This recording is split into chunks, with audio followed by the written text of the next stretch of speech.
नमस्कार दोस्तों, आज आपका फिर से स्वागत है हमारे इस YouTube चैनल में। आज हम ओल्ड NCERT 11th क्लास की बुक चैप्टर नंबर 10 अध्याय 10 रिटन बाय RS शर्मा, जिसका हेडिंग है जैन और बौद्ध धर्म। इस पूरे चैप्टर को हम 3 भागों में बांट के पढ़ेंगे। सबसे पहले पढ़ेंगे जैन और बौद्ध धर्म का जो उद्भव हुआ है उसका कारण क्या है। तो इसमें सबसे पहले हम उद्भव के कारण जानेंगे। दूसरा जो है वो हमारा जैन धर्म पे आधारित होगा और तीसरा हमारा बौद्ध धर्म पे आधारित होगा। ये 3 पार्ट में इसको हम डिवाइड करेंगे ताकि समझना आसान हो जाए। आप जानते हैं कि हम जो पढ़ाते हैं तो उसमें हम सबसे पहले टारगेट पे फोकस करते हैं। तो एक बार टारगेट देख लेते हैं कि टारगेट क्या है, अर्थात जब हम इस चैप्टर को खत्म करेंगे तो हमें क्या क्या आना चाहिए, है ना। तो टारगेट जैसे ही हो जाता है क्लियर तो हमारा जो माइंड है वो बहुत ही फोकस हो जाता है, टारगेटेड हो जाता है। तो पहला जो सवाल है वह कहता है निम्नलिखित पदों और धारणाओं का आशय स्पष्ट करें। क्या क्या पद है?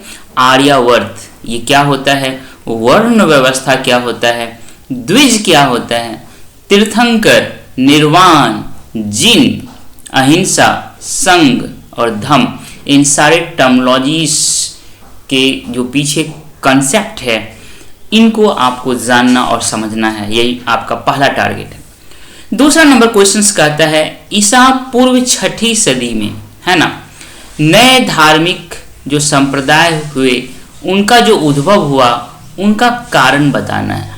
ठीक है। आगे कहता है जो जैन धर्म के मुख्य उपदेश क्या क्या हैं इसे बताना है और भारतीय समाज पर इसका क्या प्रभाव पड़ा, ये इम्पैक्ट।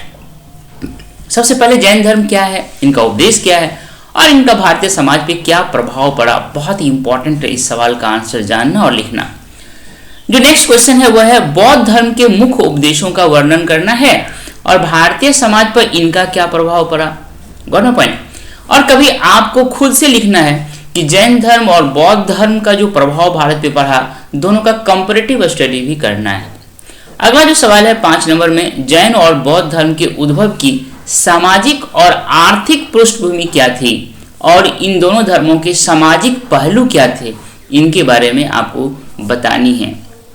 आगे कहता है बताएं कि बौद्ध धर्म के प्रसार के क्या क्या कारण थे, बौद्ध संघ के संगठन और उसकी भूमिका का विवेचन करें। क्लियर।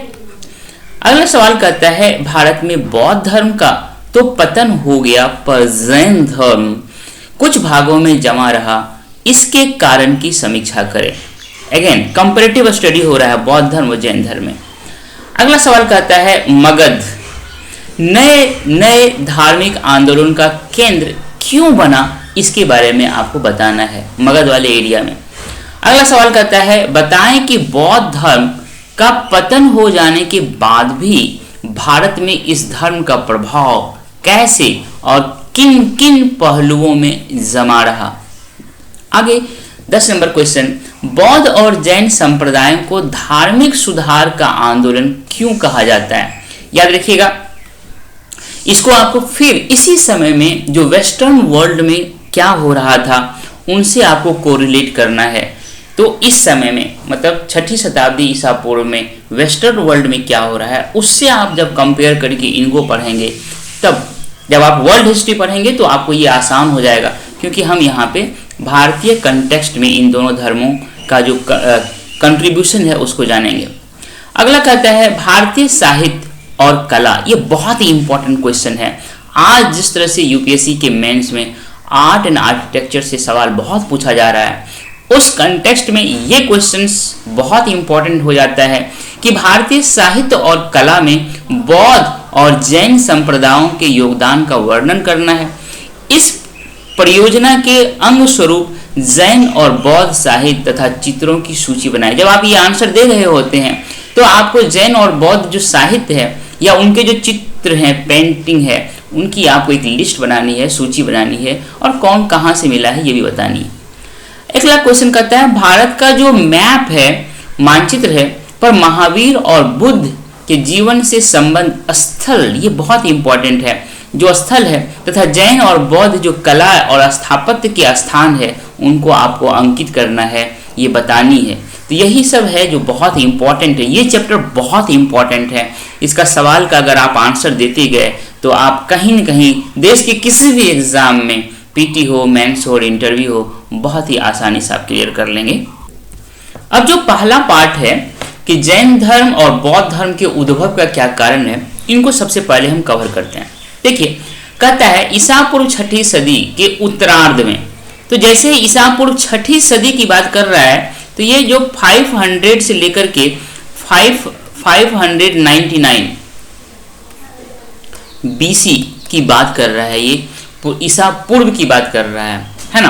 कहता है इसका उत्तरार्ध क्या होगा पता है? इसका उत्तरार्ध होगा, मतलब इसका जो लास्ट फेज है उसकी बात कर रहा है। तो ये 500, आप समझ लीजिए 25 से लेकर के 500 बीसी वाला जो फेज होगा इसको बोलते हैं उत्तरार्ध, है ना। ये समझ में आ गया, ये उत्तरार्ध ये कह रहा है।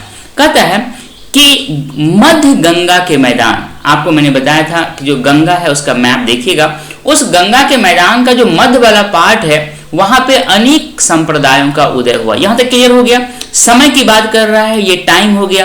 कहां पे बात कर रहा है तो ये प्लेस हो गया या स्पेस हो गया।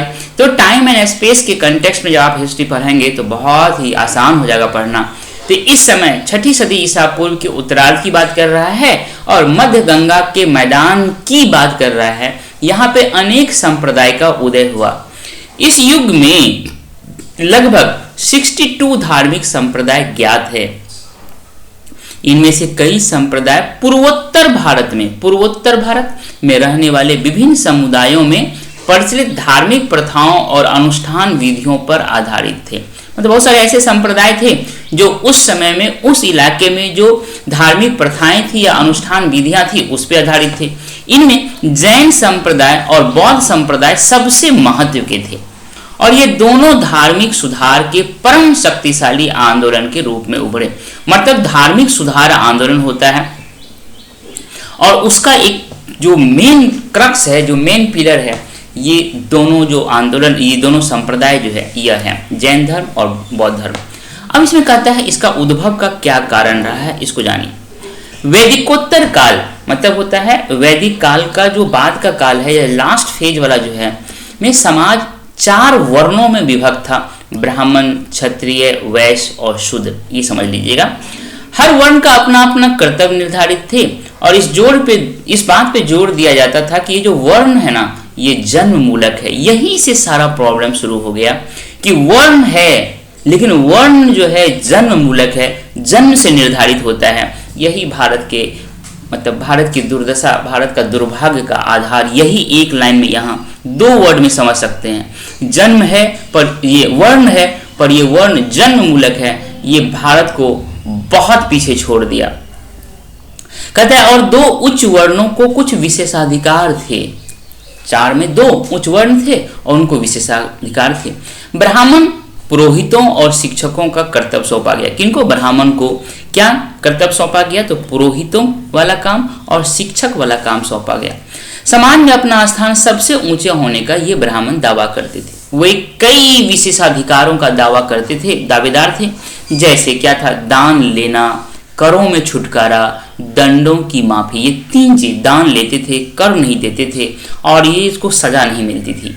उत्तर वैदिक ग्रंथ में इनके अनेक उदाहरण ऐसे मिलते हैं जहां ब्राह्मणों ने ऐसे अधिकारों का लाभ उठाया। मतलब उत्तर वैदिक जो सोर्स है उनमें इस तरह से बहुत सारे वर्णन हैं जिनमें कि ब्राह्मणों के इन लाभों का एक्सप्लेन किया गया। वर्ण क्रम में जो क्षत्रिय थे इनका दूसरा स्थान था।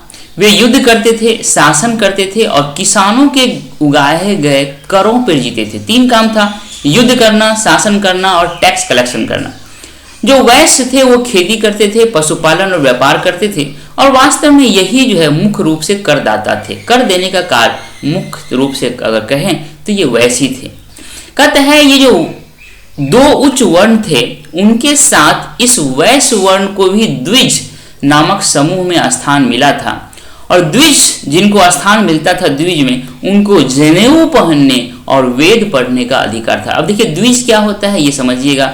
जिनको द्विज का कैटेगरी मिल जाएगा वो जनेऊ पहन सकता है और वेद पढ़ सकता था। जो शूद्र है उनको इनसे वंचित रखा गया। शूद्रों का कर्तव्य क्या था कि जो ऊपर के तीनों वर्ण है उनकी सेवा कीजिए और स्त्रियों की भांति इनको भी वेद नहीं पढ़ने का, मतलब इनको वेद पढ़ने नहीं दिया गया। वैदिकोत्तर काल में वे गृहदास, कृषिदास, शिल्पी और मजदूर के रूप में दिखाई देते हैं। मतलब शूद्र का जो स्थिति है वैदिकोत्तर काल में, वो घर में काम करने वाले दास हो गए, खेती में काम करने वाले दास हो गए, या मजदूर हो गए, या शिल्प मतलब छोटा छोटा जो शिल्पी वाला काम करते थे ये हो गया शूद्र का काम। कहा गया है कि जो शूद्र है, इस ग्रंथ में कहा गया है, जो वैदिकोत्तर ग्रंथ है उसमें कहा गया है कि ये इसका जो स्वभाव है ये क्रूर कर्मा है, लोभी और चोर कहे गए हैं और कुछ अस्पृश्य भी माने गए हैं। मतलब इतना प्रताड़ित किया गया है इस शूद्र को समाज में, तो बहुत ही मतलब ये बहुत ही विभत्स स्थिति है भारतीय समाज का उस समय जो स्थिति था। वर्ण व्यवस्था में जो जितने ऊंचे वर्ण होता था उनका उतना ही शुद्ध और सुविधाधिकारी समझा जाता था। अपराधी जितने ही नीच वर्ण का होता था उनके लिए उतनी ही कठोर सजा होती थी। तो ये सारी चीज दिखाता है कि मतलब स्थिति सही नहीं था।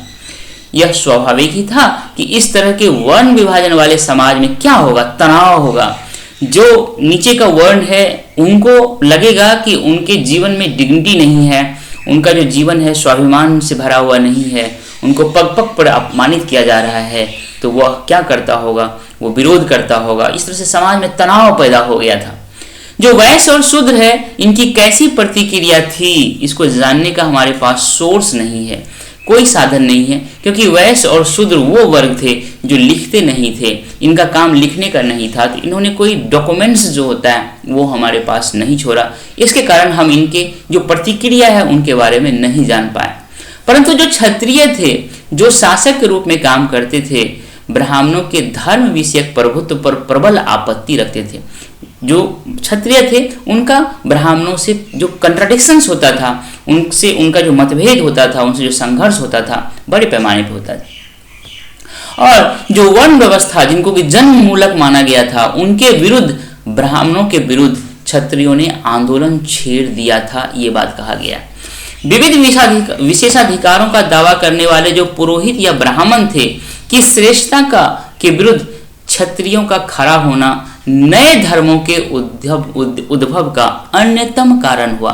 मतलब ये जो है, जो एक्सप्लॉयटेशन हो रहा है, जो ब्राह्मण है जो अपने आप को सर्वश्रेष्ठ मान रहे हैं, उनके विरुद्ध क्षत्रियों का खड़ा होना इस धर्म का, जैन और धर्म के उद्भव का एक कारण माना जा सकता है, मूल कारण नहीं माना जा सकता, है ना।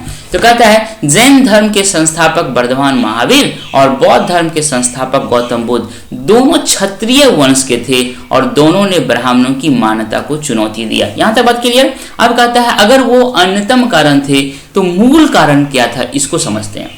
कहता है इन धर्मों के उद्भव का यथार्थ कारण, रियलिस्टिक जो कॉज है, जो मूल है, बेसिक जो कॉज है वो क्या था। तो वास्तव में इस समय में पूर्वोत्तर भारत में नई कृषि मूलक अर्थव्यवस्था का विस्तार हो रहा था। नई कृषि मूलक अर्थव्यवस्था, याद रखिएगा, कृषि मूलक अर्थव्यवस्था इस समय में इनका विस्तार हो रहा था। जो पूर्वी उत्तर प्रदेश और उत्तरी एवं दक्षिणी बिहार सहित पूर्वोत्तर भारत में जो वर्षा है उनका जो दर है 100 सेंटीमीटर है। यहाँ जब तक भारी पैमाने पर बस्ती नहीं बनी थी बहुत घना जंगल था। ऐसे घने जंगलों को साफ करना लोहे की कुल्हाड़ी के बिना आसान नहीं था। याद रखिए, इन जंगलों को तभी आप साफ कर सकते हैं जब कुल्हाड़ी आपका लोहे का होगा, क्योंकि ये जंगल बहुत घना है। घना इसलिए है क्योंकि इतना ज्यादा बारिश हो रहा है यहाँ पे।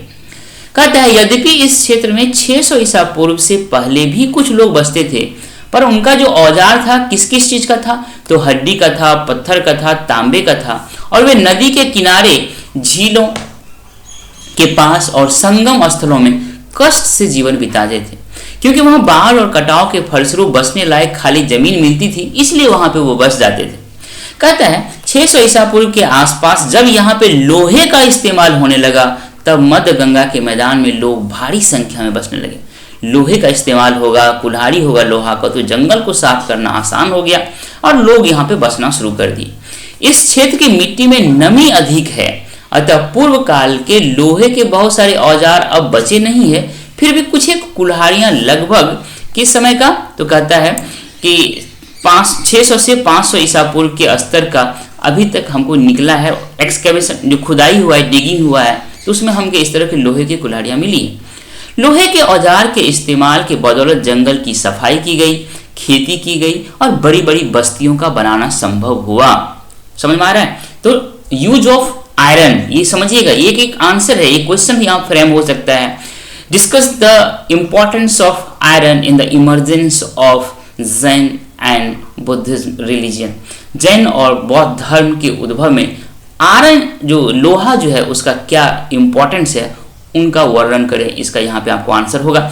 लोहे के फाल वाले हलों पर आधारित कृषि मूलक अर्थव्यवस्था में बैल का इस्तेमाल जरूरी था, और पशुपालन के बिना बैल कहाँ से होगा। लेकिन इससे पहले आप देख चुके हैं कि जो वैदिक कर्मकांड होता था उनमें जो यज्ञ होता था उसमें पशु का अंधाधुंध मारा जाता था, उसमें यज्ञ होता था, उसमें बलि दी जाती थी। इससे जो खेती होता था उसके प्रगति जो है उसमें एक तरह का ऑब्स्टिकल्स क्रिएट होता था, एक तरह का बाधा बनता था। असंख्य यज्ञ में बछड़ों और सांडों को लगातार मारे जाने से पशुधन छीन होता गया। मगध के दक्षिण और पूर्वी छोर पर, मगध का जो दक्षिण वाला एरिया है और जो पूर्वी वाला एरिया है पर कबायली लोग भी पशु को मार मार कर खाते चले गए थे। इस कारण भी जो कृषि मूलक नई अर्थव्यवस्था थी, इसको अगर चलाना हो तो पशु वध को रोकना बहुत ही आवश्यक हो गया था। देखिए इकोनॉमिक फैक्टर कितना इंपॉर्टेंट होता है किसी भी चेंज को लाने में या उसको कंटिन्यू करने में। आगे कहता है इस काल में पूर्वोत्तर भारत में अनेक नगरों की स्थापना हुई। देखिए अब सिटीज भी एस्टेब्लिश हो रहा है इसमें, जैसे कौशाम्बी कहाँ है, तो प्रयाग के समीप।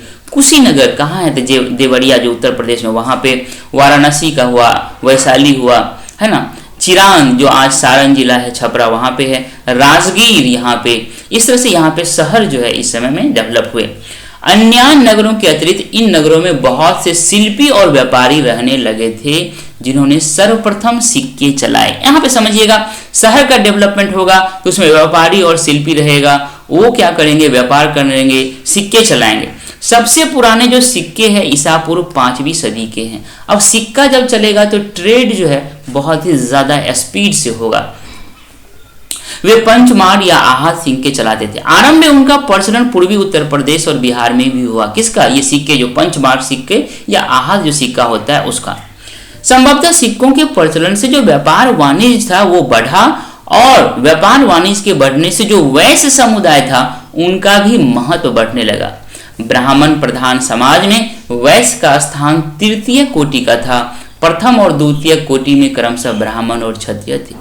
स्वभावतः अर्थात वे ऐसे किसी धर्म के, कौन, वैश्य लोग ऐसे किसी धर्म की खोज में थे जहां उनकी सामाजिक स्थिति सुधरे, है ना। इकोनॉमिक प्रोस्पेरिटी जब बढ़ेगा तो वो जरूर चाहेगा कि हमारा जो सोशल स्टेटस है वो इम्प्रूव हो, इसलिए एक नए से धर्म की खोज कर रहे थे जो उनके सोशल रिकॉग्निशन को मान्यता दे।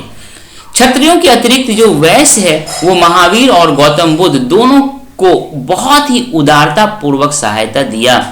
वणिकों ने, जो सेठी कहलाते थे, याद रखिए जो वणिक थे उनको सेठी कहा जाता था उस समय में, गौतम बुद्ध और उनके शिष्यों को बहुत बड़े पैमाने पे दान दिए थे, और इनके कई कारण थे। पहला यह कि जैन और बौद्ध धर्म की आरंभिक अवस्था में, बाद में ये भी डिटोरिएट हो गया जैन धर्म और बौद्ध धर्म, लेकिन जैन धर्म और बौद्ध धर्म जो पहले वाली अवस्था था वहां पे तत्कालीन जो वर्ण व्यवस्था था, उस समय की जो वर्ण व्यवस्था था उनको बहुत ज्यादा महत्व दिया ही नहीं गया था, कोई खास महत्व नहीं दिया गया था। इसलिए वहां पे जो वैश्य वर्ग था उनको भी एक तरह का समानता और इक्वलिटी का भाव मिलता था।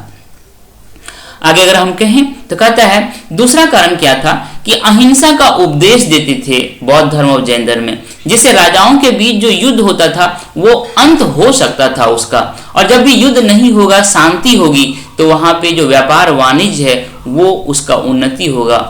ठीक है। तीसरा कारण कह रहा है कि ब्राह्मणों की कानून संबंधी पुस्तकों में, जिसको कि धर्मशास्त्र कहा गया, पर सूद पर धन लगाने के कारोबार की निंदा किया गया है।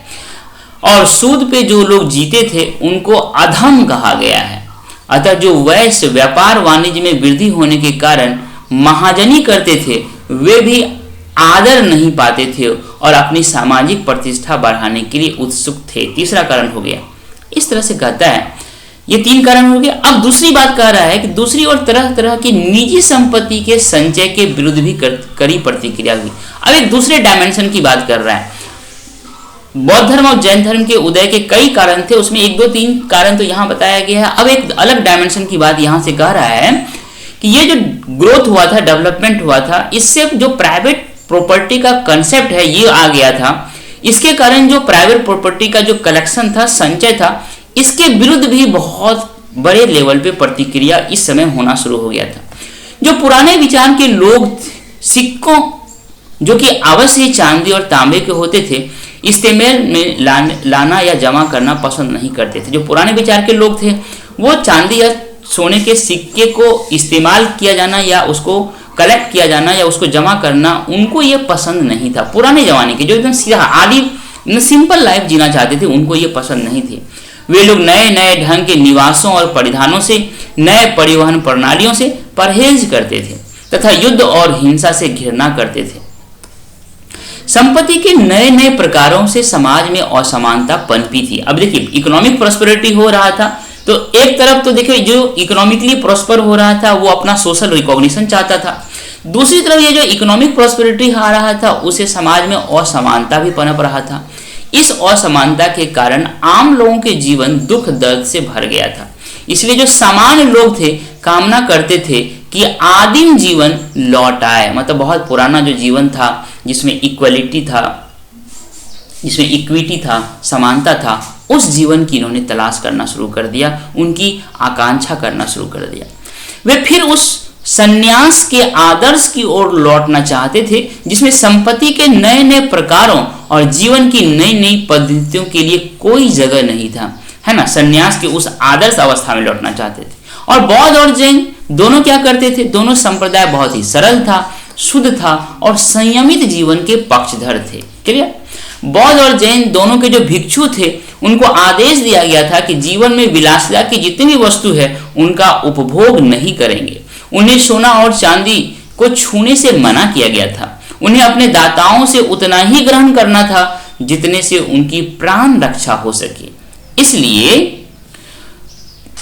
उन्होंने गंगा घाटी के नए जीवन में विकसित भौतिक सुख सुविधाओं का विरोध किया। दूसरे शब्दों में अगर कहें, ईसा पूर्व 6ठी शताब्दी में मध्य गंगा के मैदान में हम भौतिक जीवन में जो परिवर्तन हुए उसके विरुद्ध इस प्रकार की प्रतिक्रिया देखते हैं, जैसी प्रतिक्रिया आधुनिक काल में जो इंडस्ट्रियल रिवॉल्यूशन, जो औद्योगिक क्रांति हुआ है, इसके विरुद्ध भी जो प्रतिक्रिया चल रहा है, ऐसी ही प्रतिक्रिया हमें उस समय भी देखने को मिलता है। औद्योगिक क्रांति ने जिस प्रकार लोगों के मन में बहुत यंत्र पूर्व युग के जीवन में लौटने की चाह जगाई है, उसी प्रकार अतीत के लोग भी लोह युग के पूर्व की जिंदगी में लौटना चाहते थे। ये सारे जो फैक्टर है, ये सारे फैक्टर जैन और बौद्ध धर्म के उदय का एक बहुत ही इंपॉर्टेंट कारण रहा है। आगे हम और वीडियो बनाएंगे जिसमें हम बताएंगे जैन धर्म के बारे में, फिर अगला एक वीडियो बनाएंगे जिसमें हम बौद्ध धर्म के बारे में बताएंगे।